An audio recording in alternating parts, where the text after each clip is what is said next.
최근 마스테니 자하드가 자하드의 친위대를 일부러 공격하고 하진성한테 밤에 대한 정보를 흘려주면서 자하드를 통수칠 가능성이 굉장히 높아졌습니다. 하지만 바로 밤쪽에 붙는다기엔 상황이 굉장히 복잡한데요. 먼저 마스테니가 처한 상황부터 설명해 드리도록 하겠습니다. 마스테니 자하드는 애초부터 변화를 추구하는 인물이었습니다. 과거 지옥열차에 있는 유리한테 자신이 가지고 있는 노란 5월과 유리가 가지고 있는 초록 4월을 걸고 내기를 하자고 제안한 게 그 증거였죠. 그런데 이 내기는 단순한 내기가 아니라 목숨을 걸고 해야 되는 내기이기 때문에 결코 가볍게 넘길 만한 떡밥은 아니었습니다. 13월의 무기를 빼앗긴 쪽은 목숨을 버려야만 하기 때문이죠.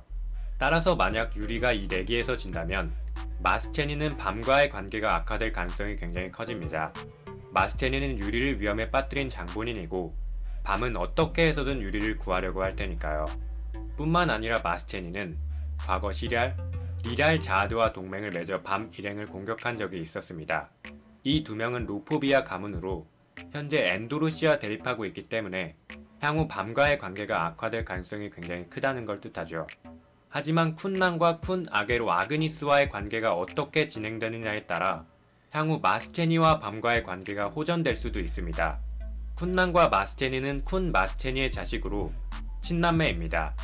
무뚝뚝한 마스테니가 쿤난이 탑에 들어가기 전에 몇 가지 조언해줬던 걸 보면 쿤난에 대한 애정이 꽤 크다는 걸 알 수 있었죠.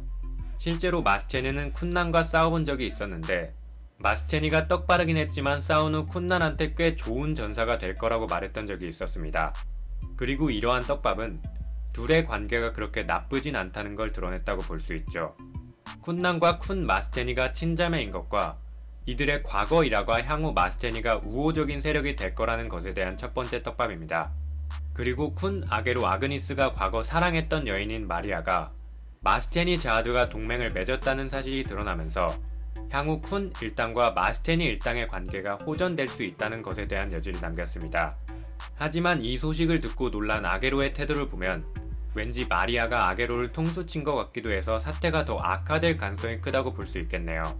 마스테니도 유리처럼 탑을 변화시키려고 하는 인물로 버그를 도와 자하드에 대적하고 밤을 살려내겠다는 게 첫 번째 목표지만 유리나 엔도르시, 쿤과의 마찰이 잦아진다면 버그처럼 밤과의 관계가 악화될지도 모릅니다. 따라서 이 세 명과의 관계를 어떻게 풀어내느냐가 향후 마스테니 자하드의 미래를 결정할 거라고 볼 수 있는 거죠. 만약 마스테니 자하드가 선역으로 남는다면 마스테니 쪽 쿤 가문과 하진성, 미르체아 쪽에 온건한 버그가 동맹을 맺을 가능성이 굉장히 커집니다. 그리고 여기에 쿤 에드안이 개입하면서 향후 쿤 가문도 전쟁에 휘말릴 가능성이 커지겠죠. 자하드의 말을 분석해보면 에드안과 자하드는 탑 밖에서 사이가 안 좋다는 걸 알 수 있었습니다. 그리고 데이터였던 에드안이 마스테니를 곁에 두고 다닌 걸 보면 그녀를 꽤나 아낀다는 걸 알 수 있었죠.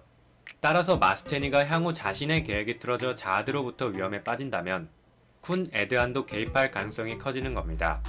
에드안은 애초부터 자하드를 싫어했고 자신이 아끼는 딸을 그냥 내버려 둘 리가 없으니까요. 그리고 그때부터가 본격적으로 쿤 가문과 자하드의 대전쟁이 시작되는 시기일 겁니다.